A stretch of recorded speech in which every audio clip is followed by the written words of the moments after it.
Okay guys, how is it going?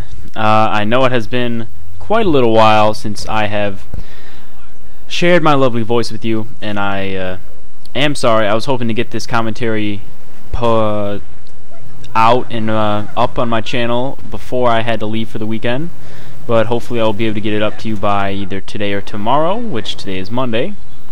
And it is largely going to be a fairly fast video, but I wanted to get some major aspects of what to expect from Battlefield 3, and I'm not going to go into extreme depth, but just things that if you haven't read the fact sheets that they've released, or you haven't exactly been following the best information online that they've been kind of hinting at or releasing on their tweets, which I highly recommend you go and follow the community manager or even Battlefield alone on Twitter, which you should definitely do because it is very helpful and will give you those little insights that you can take however you want, but I will be sharing how I took it and how I believe it is going to be.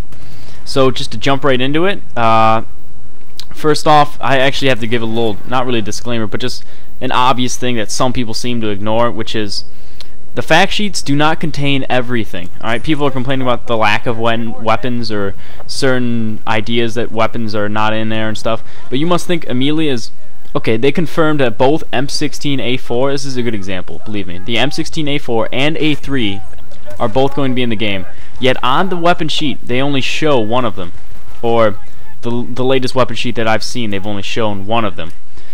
And that is clear enough proof to me, at least, that these weapons, it's not containing all of them. So please have no fear and really relax about this, the panicking over if it does or does not have your favorite weapon. You don't know yet. It's very early on and they're still releasing very little. But yeah, let's jump right in.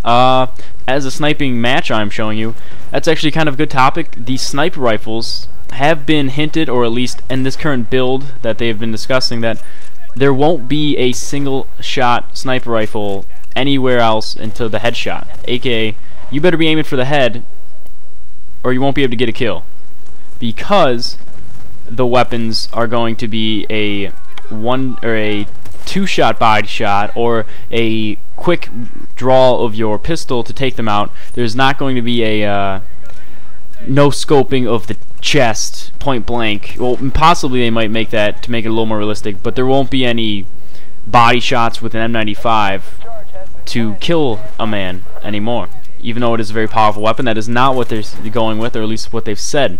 They've said use a semi-automatic weapon to get those second shots off of, or possibly whip out your sidearm to take them out.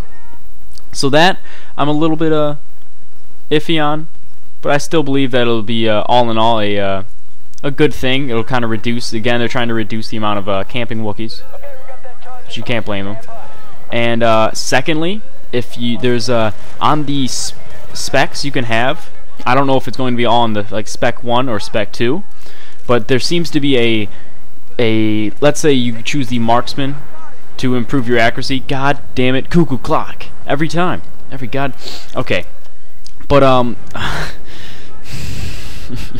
that's gonna distract me, but I gotta jump back on this. So let's say that you choose the a marksman to help your accuracy or lack of recoil on a assault rifle, but there's also now the option to squad marksman.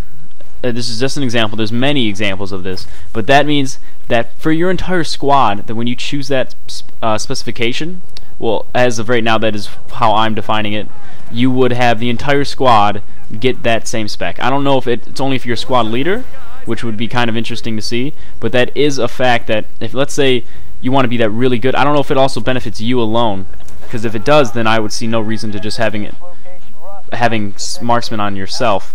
Possibly it's a later, you know, kind of a bonus you get later on, maybe by using that spec more often. There's even going to be spec upgrades. I don't know how it's going to go, but I do know that there's going to be the option of upgrading your team based on simply a spec, and not just only the specs benefiting yourself. There'll be kind of like the vehicle armor spec in Battlefield Bad Company 2, which I was very pumped to hear about that. I think that's actually a very good idea, and it's almost the a Medal of Honor-esque addition, kind of how there was the personal or team kill streaks or point streaks. They seem to be putting that directly into the specs, which I think is much smarter and really is going to be interesting to play out and really going to show how well we can work as a team. So that's going to be great. And this video is wrapping up, but there was what was the one more thing I wanted to talk about?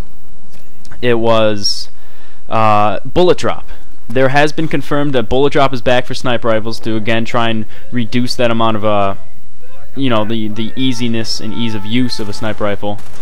But they also said that the bullet drop is going to be even more drastic, not by the amount, but by its velocity. As in, a gun that maybe has a smaller round could be shooting with, understandably have more bullet drop by the same distance.